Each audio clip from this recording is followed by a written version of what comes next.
Jake Morrison wiped the sweat from his forehead as he crawled through the narrow maintenance tunnel of the cargo ship. Stellar drift, the metal walls pressed close around him, and the air recycling system hummed loudly in his ears. He had been working on the ship for 3 years now, and he knew every bolt and wire in the engine room. But today something was different. The power surge had hit without warning 20 minutes ago. All the lights went out for 5 seconds, then came back, on with a strange flickering pattern. Captain Lisa Kane had sent him to check the electrical systems in the lower decks. She was worried about the cargo they were carrying.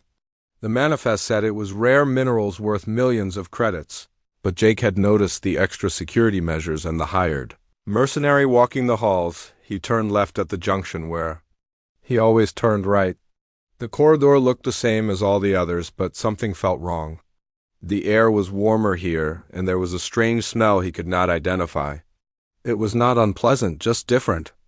Like metal and something else he had never encountered before. Jake reached what he thought was Storage Bay 7.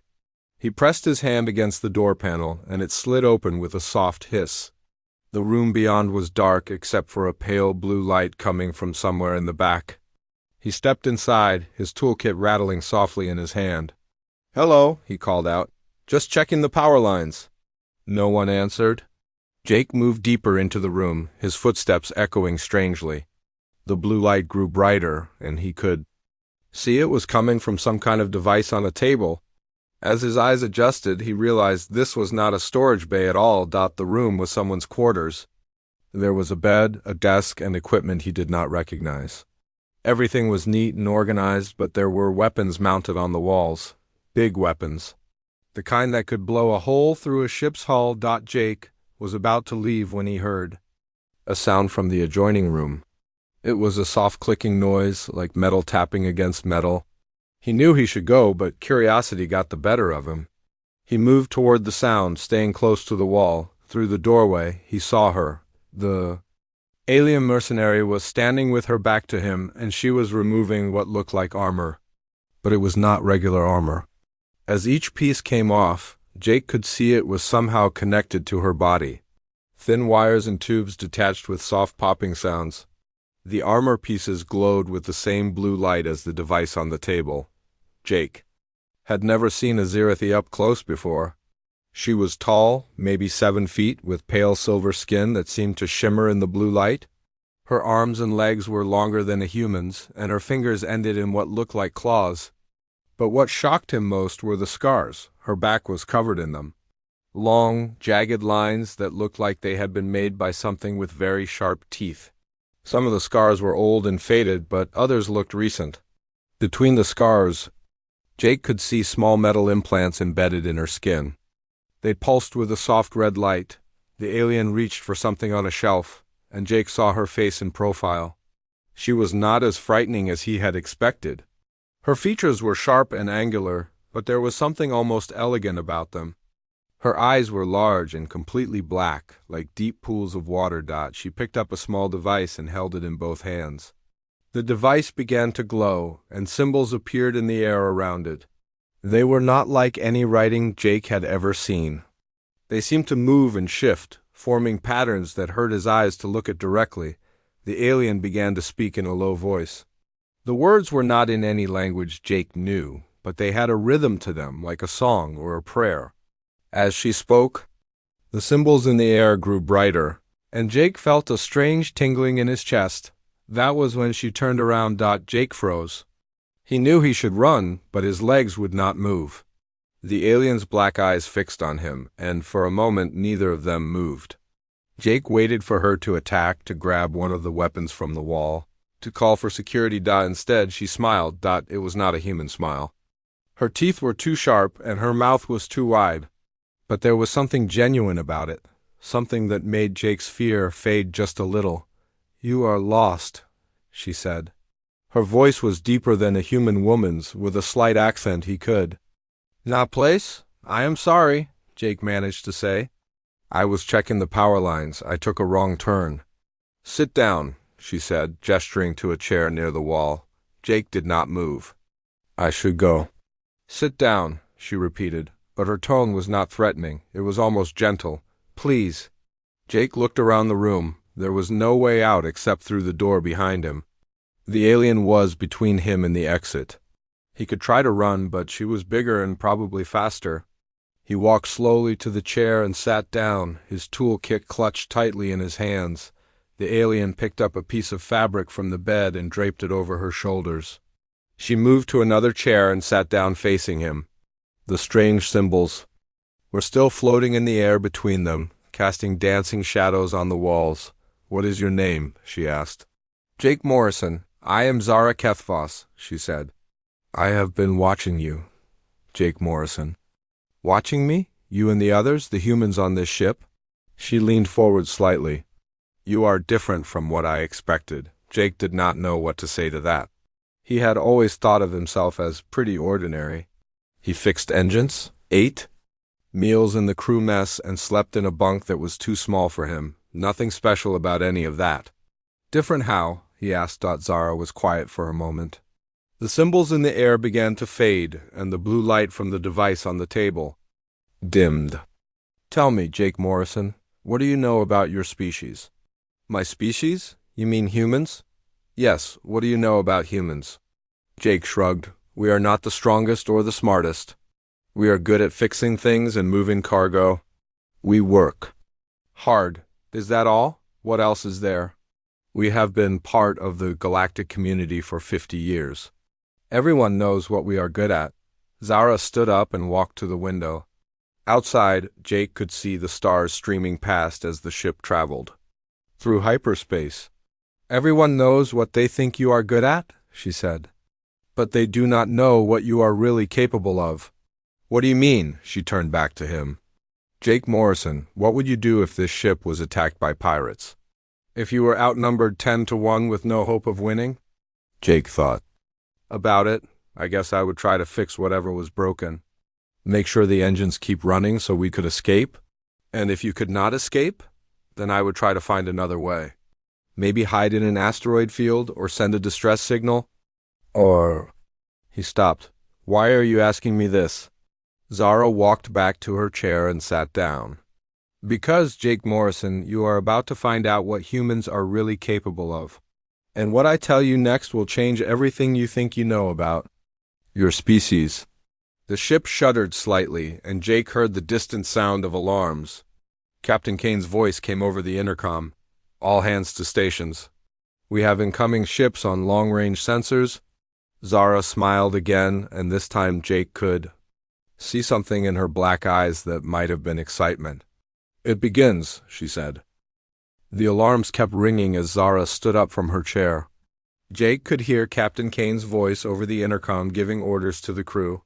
The ship was changing course, and he could feel the artificial gravity shifting slightly as they turned.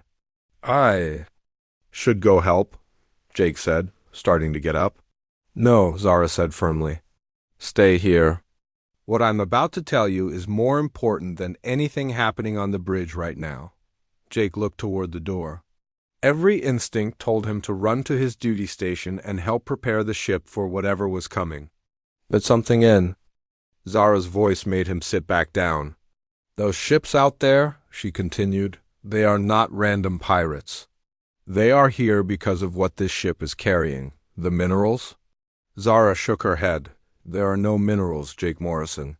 The cargo hold is filled with empty containers and basic supplies. The real cargo is you and your crew." Jake felt his stomach drop. "What do you mean?" "I am not just a mercenary hired to protect this ship.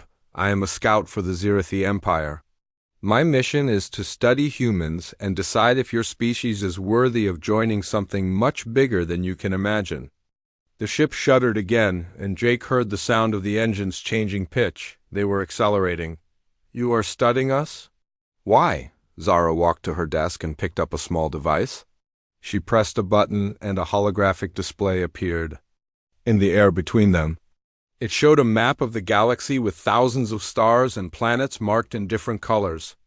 For 3 million years, the galaxy has been protected by an alliance of species called the Guardian Coalition. We are the ones who keep the peace, who defend against threats that could destroy entire worlds. Jake stared at the map. "I have Never heard of any guardian coalition. Most species never do. We work in secret, intervening only when necessary.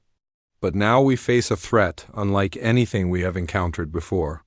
The hologram changed, showing what looked like a massive dark cloud moving between the stars. Whatever it touched seemed to disappear, leaving empty space behind. The void swarm, Zara said quietly. They are not alive in any way we understand. They consume reality itself, turning everything they touch into nothing. They have been dormant for thousands of years, but our sensors show they are beginning to wake up. Jake watched the dark cloud on the hologram expand, swallowing star systems whole. How do you fight something like that? With conventional weapons and tactics, you cannot. Every species that has tried has failed. The void swarm adapts to whatever we throw at them. Plasma weapons, antimatter bombs, even reality warping technology. Nothing works for long. Then how do you stop them? Zara touched the device again, and the hologram showed scenes of different battles. Jake saw alien ships fighting against strange, shapeless enemies that seemed to shift and change as he watched. We need species that can think in ways the void swarm cannot predict.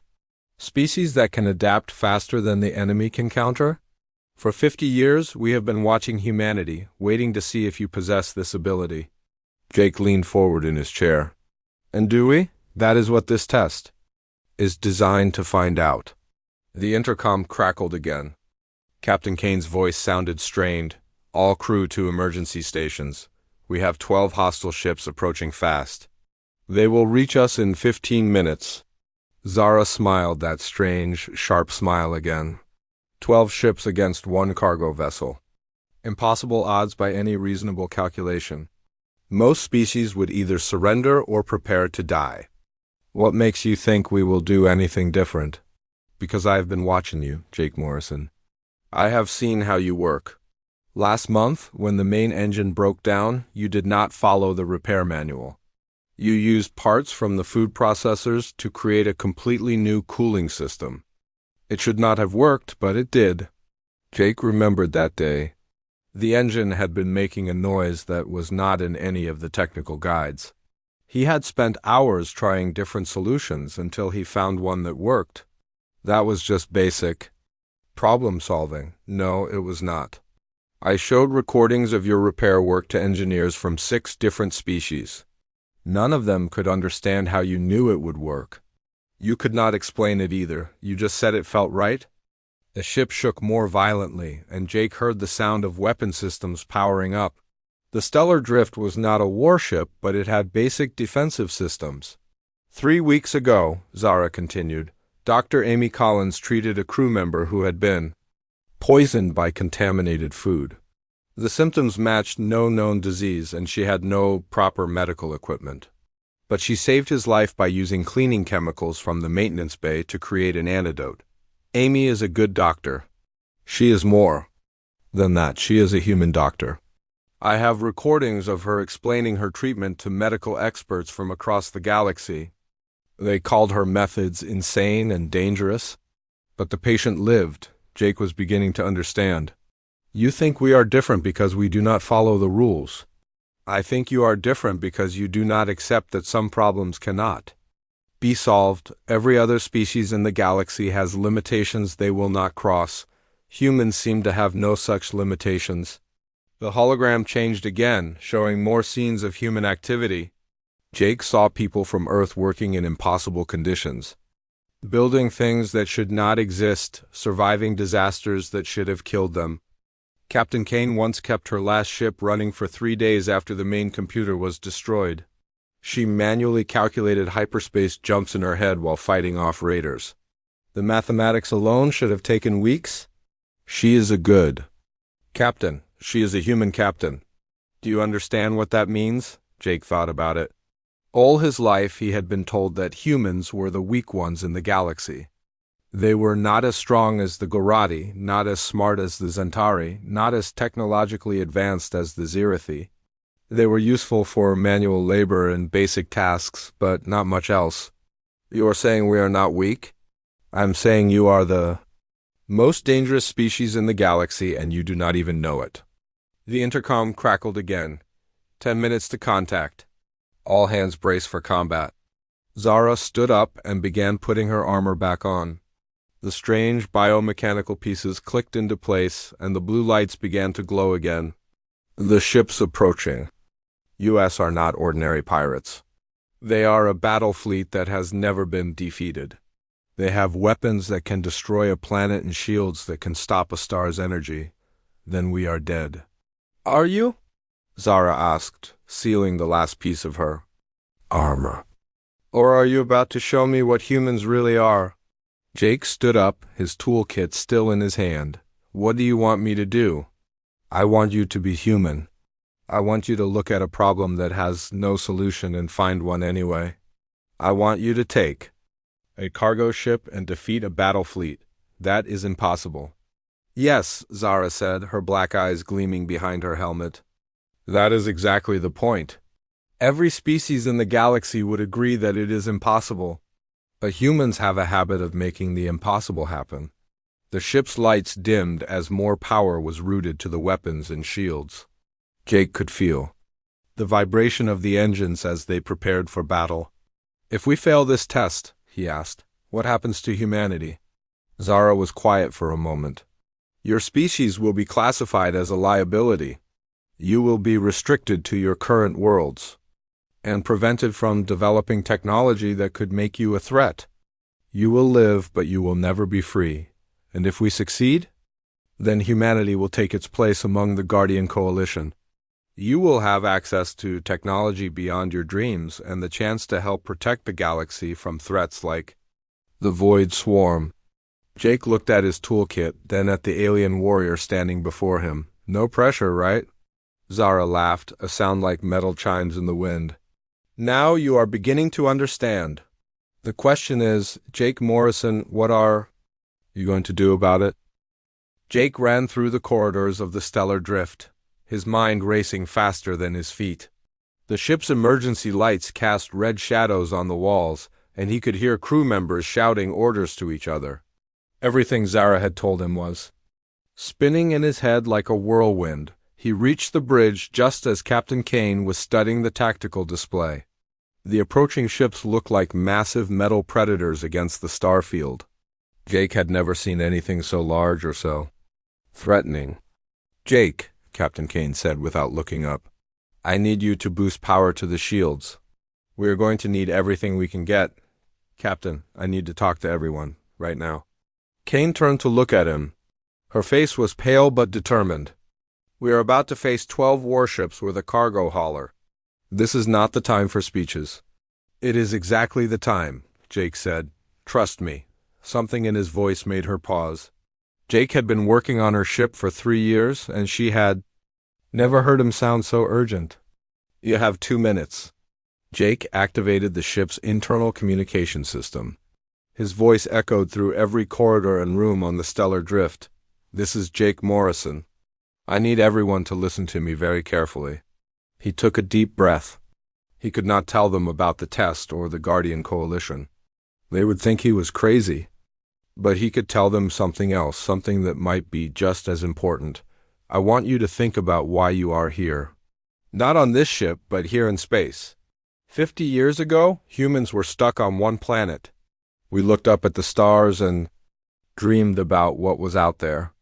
Now we are here, living among aliens, working on ships that travel faster than light. On the bridge, the crew was listening. Jake could see Dr. Amy Collins in the medical bay on one of the monitors, and Engineer Rick Stone in the engine room on another. Everyone told us we were not strong enough or smart enough to make it out here. They said we should stay home and be happy with what we had, but we did not listen. We built ships and learned to travel between worlds. We made friends with aliens and found our place in the galaxy. The tactical display showed the enemy ships getting closer. 5 minutes until contact. Right now, those ships out there think they know what we are. They think we are weak and scared. They think we will surrender or run away. But they do not know what I know about humans. Jake paused, remembering everything Zara had shown him. I know that when Amy's medical scanner broke last month, She diagnosed a broken rib by listening to the patient's breathing. I know that when Rick's engine tools were stolen, he fixed a plasma leak using a dinner fork and some wire. I know that when Captain Kane's navigation computer failed, she got us home by looking at the stars and remembering stories her grandfather told her. The crew was still listening. Jake could see them on the monitors, their faces focused and intent. We do not give up. We do not accept that something is impossible. When everyone else says it cannot be done, we find a way to do it anyway. That is what makes us human. Captain Kane was nodding slowly. What are you suggesting, Jake? I am suggesting we show these pirates what humans can do when they are backed into a corner. The ship shuddered as the enemy fleet came into weapons range. The tactical display showed energy beams reaching out toward them, but the shots fell short. All right, Kane said. What do you have in mind? Jake looked at the tactical display. The enemy ships were arranged in a standard attack formation, designed to overwhelm their target with concentrated firepower. It was a good strategy against most opponents, but Jake was beginning to think like a human instead of like a standard opponent. Rick, are you listening? I am here, Jake. How much power can you give me if I bypass the safety systems? That would be dangerous. The engines could overload. How much power? Rick was quiet for a moment. Maybe 30% more than normal, but we would have to shut down life support to do it. How long can we hold our breath? Dr. Collins' voice came over the intercom. In an emergency, about 3 minutes before we start to have problems. Jake turned to Captain Kane. Can you plot a course through that asteroid field to our starboard? Kane looked at the display. Those asteroids are moving too fast. We would be smashed to pieces. Not if we match their speed and direction. Jake. That is insane. No one flies formation with asteroids. Exactly, they will not expect it. Kane stared at him for a long moment. Then she smiled. Rick, start the power bypass. Amy, get everyone ready for emergency atmosphere. We are going to do something stupid. The enemy ships opened fire in earnest. Energy beams and missile trails lit up the space around them. The stellar drift shields flared as they absorbed the incoming attacks. Jake, I hope you have more ideas, Kane said as she began calculating the course to the asteroid field. I do, but first I need to know what is in Cargo Bay 3. Crystalline minerals? Why? Jake grinned. Because I just figured out how to turn our cargo into weapons. He ran from the bridge toward the cargo bays, his toolkit bouncing against his leg. The ship was shaking more violently now as the enemy fire grew more accurate. The lights flickered. As power was rerouted to the shields in Cargo Bay 3, Jake found exactly what he was looking for. The containers were filled with crystalline structures that looked like frozen lightning.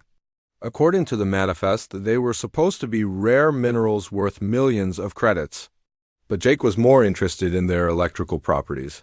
He opened his toolkit and began working. The crystals were naturally conductive, and they stored energy like batteries. If he could connect them to the ship's power grid, he might be able to create something the enemy would not expect. Jake, what are you doing down there? Kane's voice came over the intercom. Building a surprise.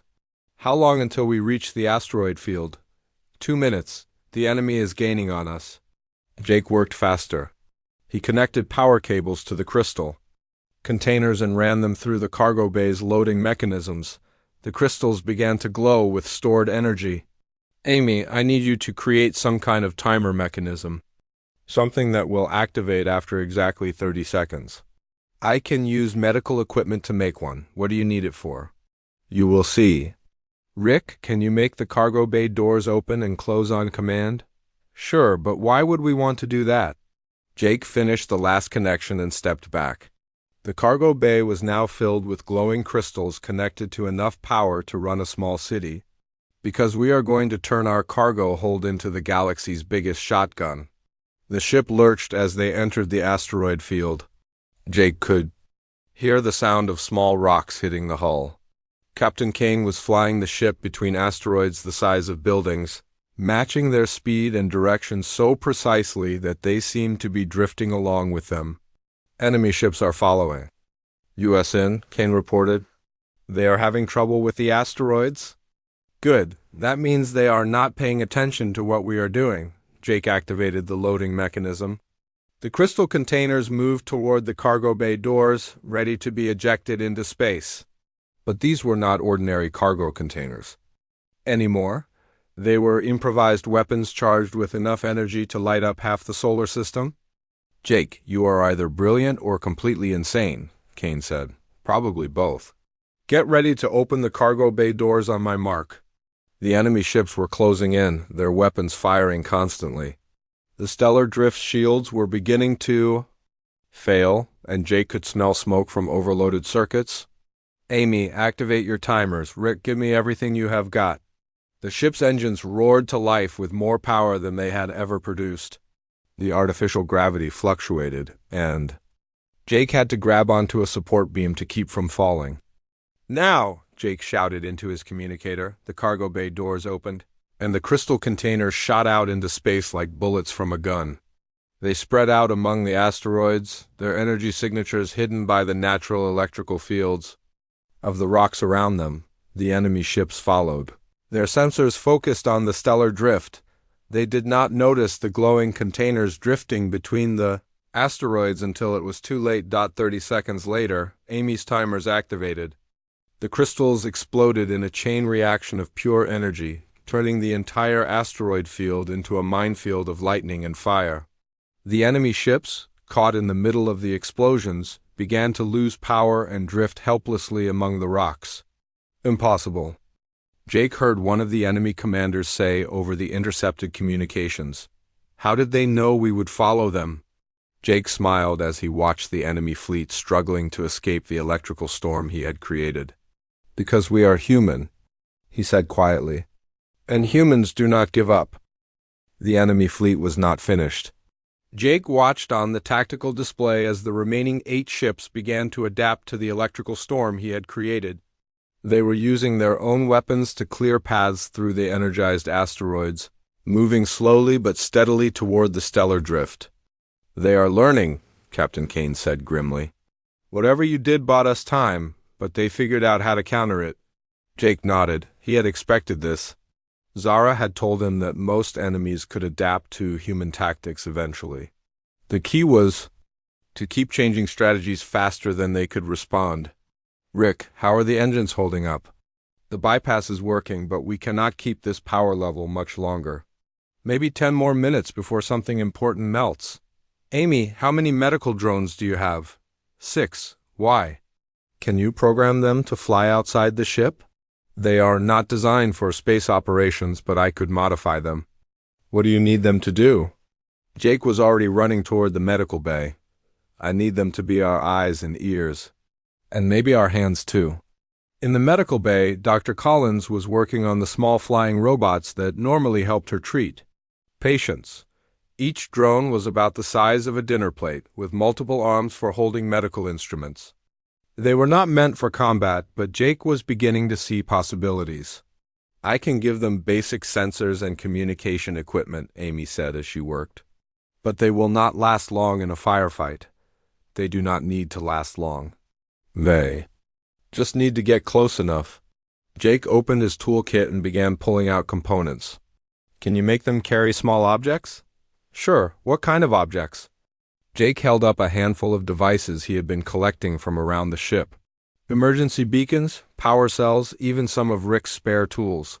Anything that can cause a distraction. The ship shook as enemy fire found their position again. The shields were failing, and Jake could hear the hull groaning under the stress.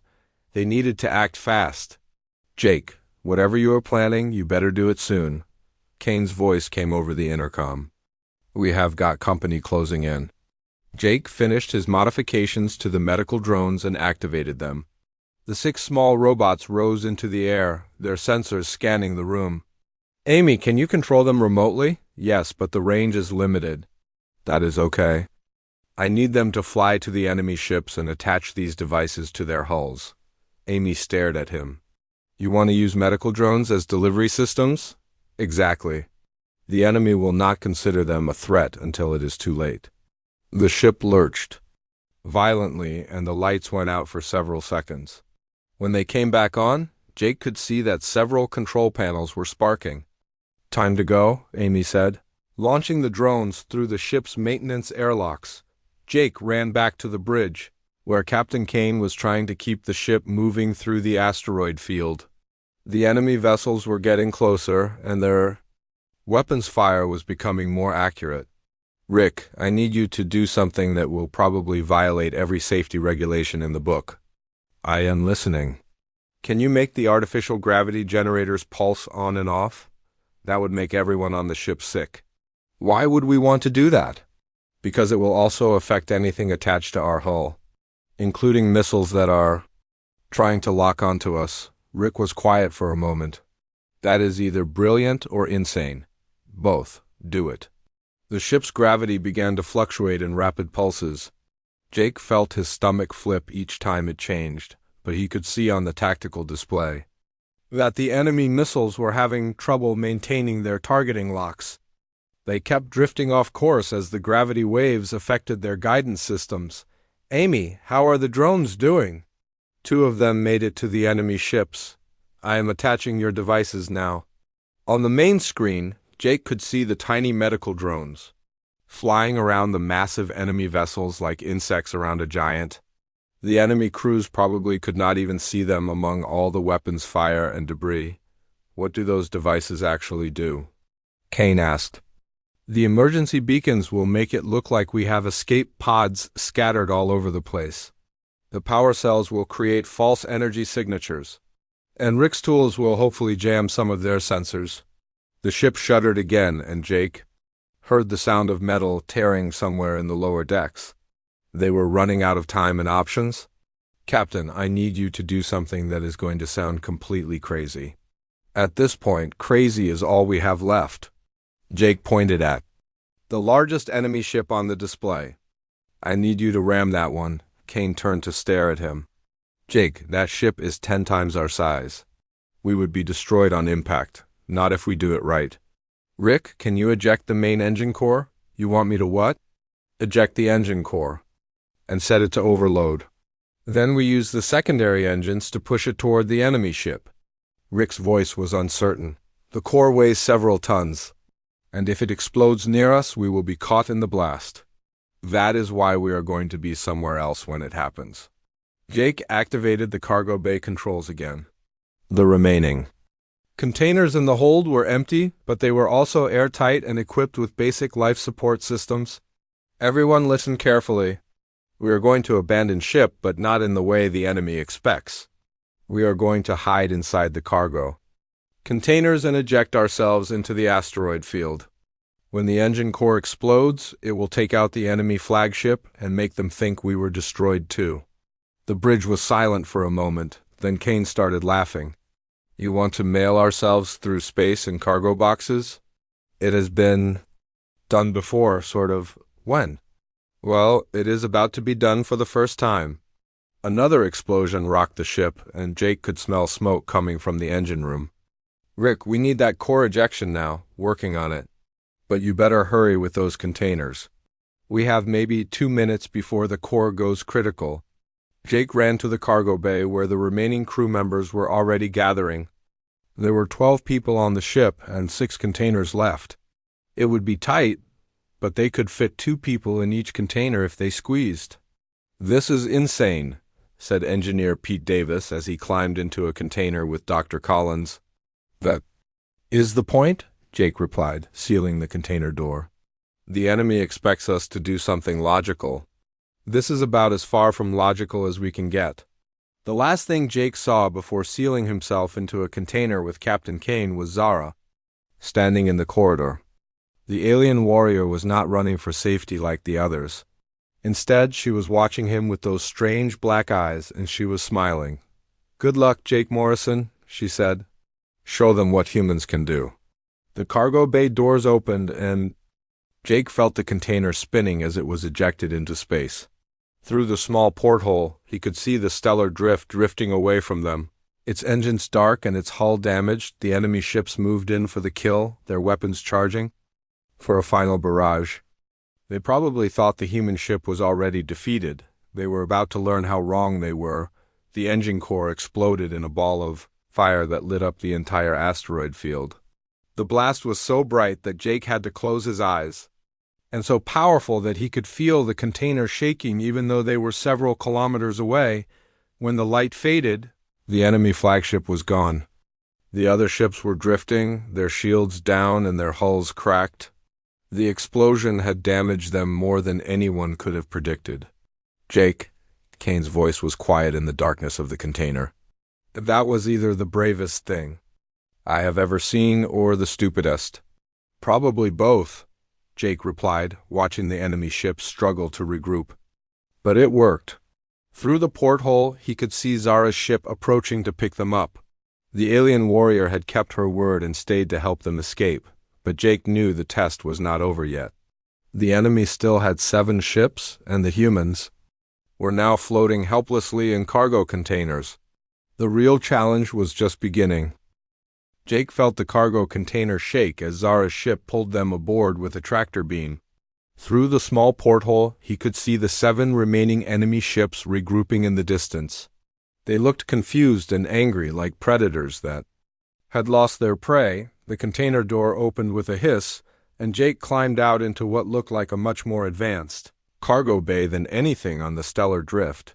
The walls were covered with displays showing tactical information, and the air hummed with energy from systems he did not recognize. "Welcome aboard," Zara said, helping Captain Kane out of the container. The alien warrior had removed her helmet, and her black eyes seemed to glow with excitement. That was the most impressive display of tactical thinking I have ever witnessed. The rest of the crew was climbing out of their containers, looking around at the alien technology with wonder and confusion. Dr. Collins was already examining one of the wall displays with scientific curiosity. "What happens now?" Jake asked. "Those ships are still out there. Now you see what humans can do when they have the right tools," Zara replied. She walked to a control panel and pressed several buttons. "Computer, activate external communication array." A holographic display appeared in the center of the room, showing the face of what Jake assumed was the enemy fleet commander. The alien looked like a cross between a lizard and a spider, with multiple eyes and sharp teeth. "Surrender now," the commander hissed. "We know you are on that ship. There is nowhere left to run." Zara smiled and stepped into view of the communication array. "Commander Vex, this is Scout Zara Kethvos of the Zirithi Empire. You are interfering with an official evaluation mission." The enemy commander's multiple eyes widened. "Zirithi, what is your business with these humans?" "That is classified. But I can tell you that your contract has been terminated. You will withdraw immediately or face the consequences. You cannot threaten us with 1 ship. We still outnumber you 7-1. Do you?" Zara asked. "Computer, decloak the observation fleet." Jake watched in amazement as dozens of ships suddenly appeared around them. They had been invisible, hidden by technology he could not begin to understand. The enemy vessels were now completely surrounded by Zirithi. Warships that looked like they could destroy planets. Commander Vex's face went pale. "This was a setup. This was a test," Zara corrected. "And these humans just passed with the highest marks in galactic history.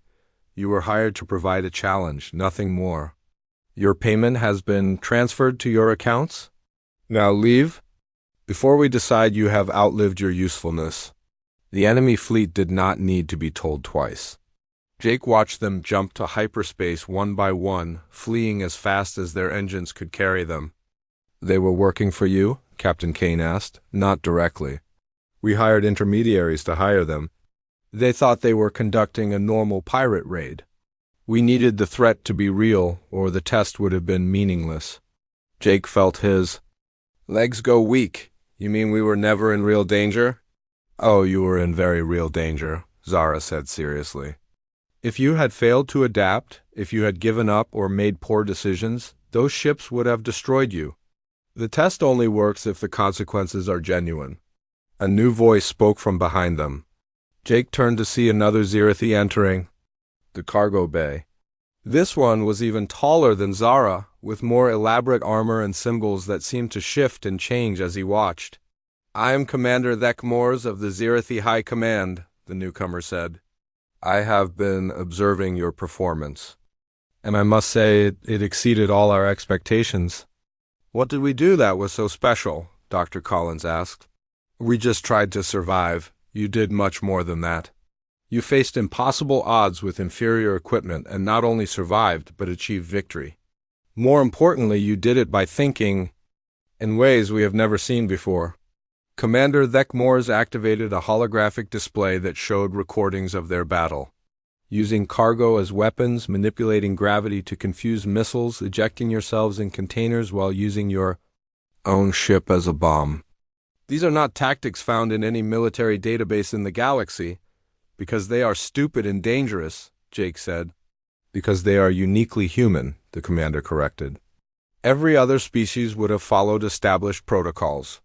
They would have fought conventionally and lost conventionally. You refused to accept defeat and found solutions where none should have existed, Zara stepped forward. Jake Morrison, on behalf of the Guardian Coalition, I formally invite humanity to join our ranks as protector species. You will have access to our technology and knowledge, and in return, you will help us prepare for the greatest threat our galaxy has ever faced. Jake looked around at his crew. They all seemed as stunned as he felt. The void swarm you told me about? Our sensors indicate they will fully awaken within 10 years.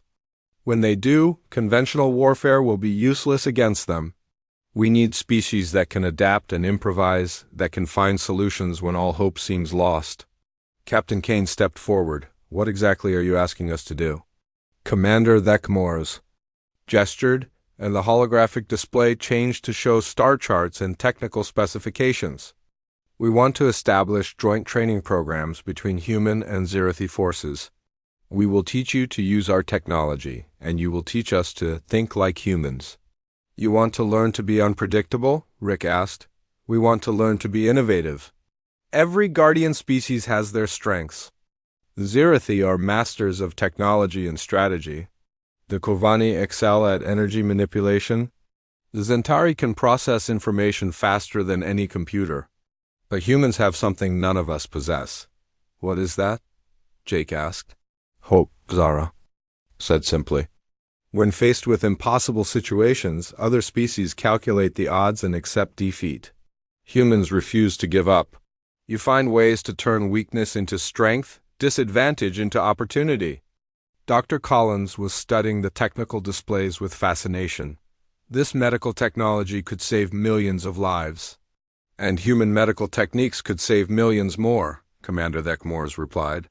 Dr. Collins, your treatment methods have already been classified as revolutionary by our medical corps.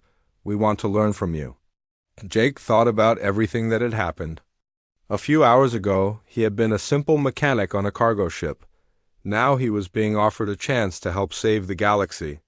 What about the rest of humanity? What happens to everyone else? Nothing changes immediately, Zara explained. We will start small, with volunteers like yourselves. As more humans prove themselves, more opportunities will become available. Eventually, humanity will take its place as a full member of the galactic community. And if we say no, then you return to your lives as they were before. But the offer will remain open. Jake looked at Captain Kane, who nodded slowly.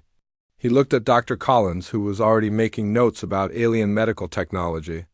He looked at Rick, who was staring at the Zirathi engines with the expression of someone who had just seen paradise. I have one condition, Jake said. Name it. We do this together.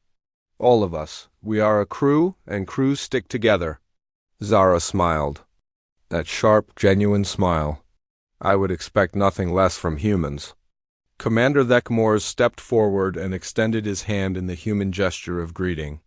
Welcome to the Guardian Coalition, Jake Morrison. The galaxy is about to become a much more interesting place. Jake shook the alien commander's hand, feeling the rough texture of his skin and the surprising warmth of his grip. Just promise me one thing. What is that? When we face this void swarm, remember what you learned today. Sometimes the best solution is the one that makes no sense to anyone else. We will remember, Commander Thekmors said solemnly. After all, we are about to learn from the best teachers in the galaxy. We are about to learn from humans. As Jake looked out at the stars through the ship's viewports, he realized that humanity's greatest adventure was just beginning. They had proven themselves worthy of joining something greater than they had ever imagined. And somewhere out there in the darkness, ancient enemies were stirring, unaware that the galaxy now had defenders who refused to accept that anything was impossible. The age of human ingenuity had begun, and the universe would never be the same.